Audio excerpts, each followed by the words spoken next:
Aloha, welcome to episode 3. Today I'm going to talk about resilience, and wanted to break it down because future episodes are going to dive deeper into each of what the Army considers pillars of resilience. And I will put my spin on it and interpretation. And as always, when I'm talking Army things or leadership things, this is my personal opinion, not the Department of Defense or Department of the Army. Even though I am a soldier, it impacts how I view things as a leader, but it is my personal assessment and perspective. So, from an Army resilience doctrine or how they model it, there's 5 aspects or pillars: family, emotional, spiritual, physical, and social. And as it relates to this cancer diagnosis, it's kind of given me additional perspective on how I am dealing with it on my own, from my own perspective, not on my own, at how we're dealing with it as a family, and then how the Army is rallying around us. Obviously, they're not doing it doctrinally; they're doing it as competent, compassionate leaders. But it is a perspective on how to view, how to handle challenges either in your own life or for your soldiers or friends that you know, friends and family. First and foremost, although it may be broken down by kind of separate stovepipe pillars, I see them as all interwoven, and I think that it agrees with the Army. For me personally, for resilience, whether it's the current challenges or the challenge I faced in the past with developing training and being resilient to complete Ranger and Sapper School, West Point, dealing with combat operations, redeploying, dealing with family, marriage, all the challenges that we all face in life.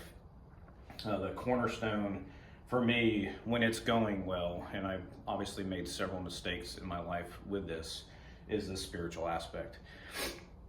I think it is, in order for me personally to deal effectively with challenges, definitely this cancer diagnosis, I have to be on a firm foundation of my faith in Christ and God.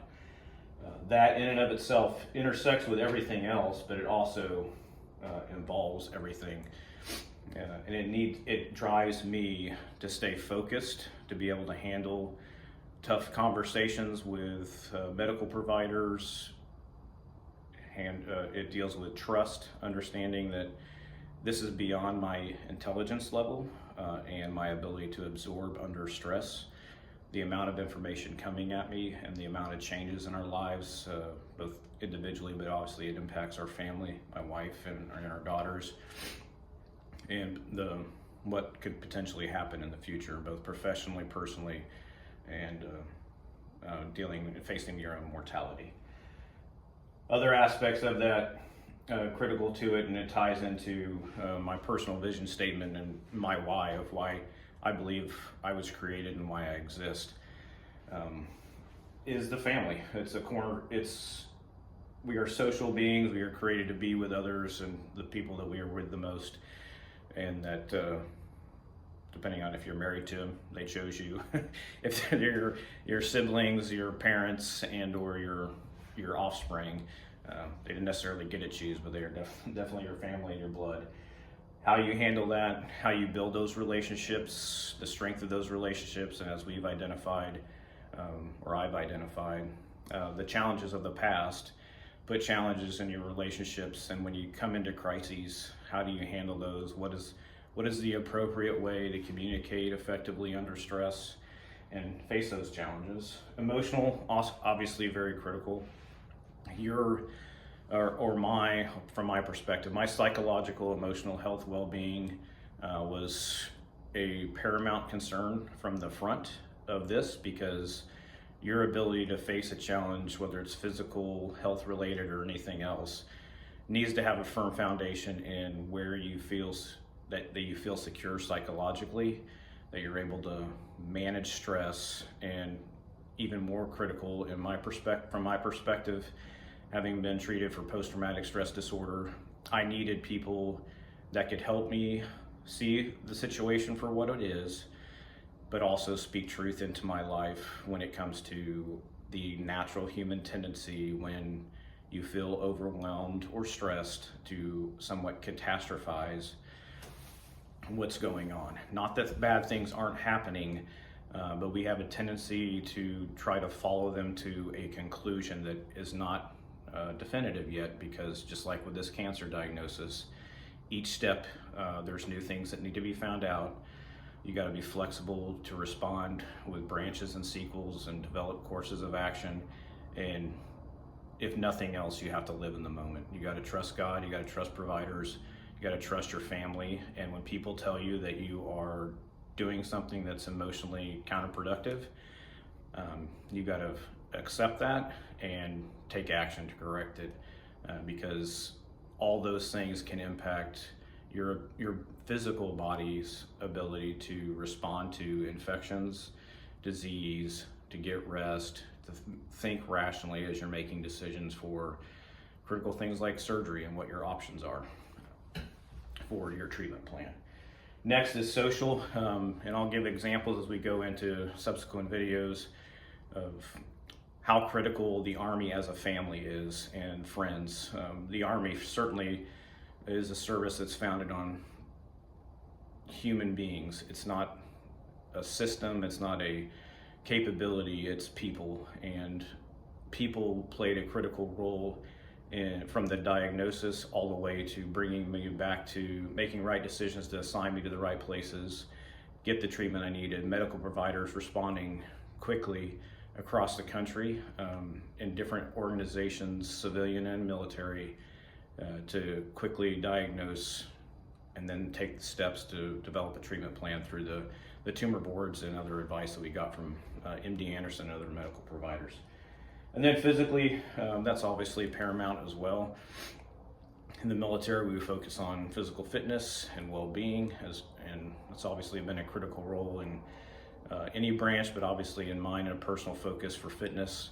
Having come in to the Army as someone that was not fit, and didn't even pass my first APFT as a private, to being developed by NCOs and leaders to learn and grow and developing myself physically to face the challenges of being in the infantry, going to Ranger and Sapper school, pushing myself in endurance tests and assessments, and then just being able to physically lead from the front. Physical fitness is paramount, and one of the challenges obviously of this diagnosis and the last two surgeries is how do you, as a type A driven person that's focused on fitness, how do you still maintain that but give yourself grace in order to allow your body to heal, because you can't physically do the same things. I'm still under restrictions of how much weight I can lift, a jug of milk equivalent.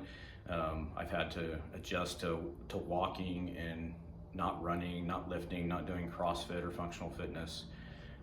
So you've got to be able to be flexible on how that is, but it's still a critical component for your mental well-being. The endorphins and release and stress release that it provided.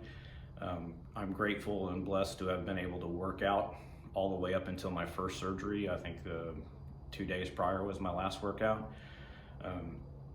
And then my workouts are just different now to allow me to continue to maintain mental health and well-being and physical fitness to the level that my body can handle as I continue to heal in my stomach, and then now that I have this port and other things that are still healing with the medical super glue from the incision points so I don't hurt myself.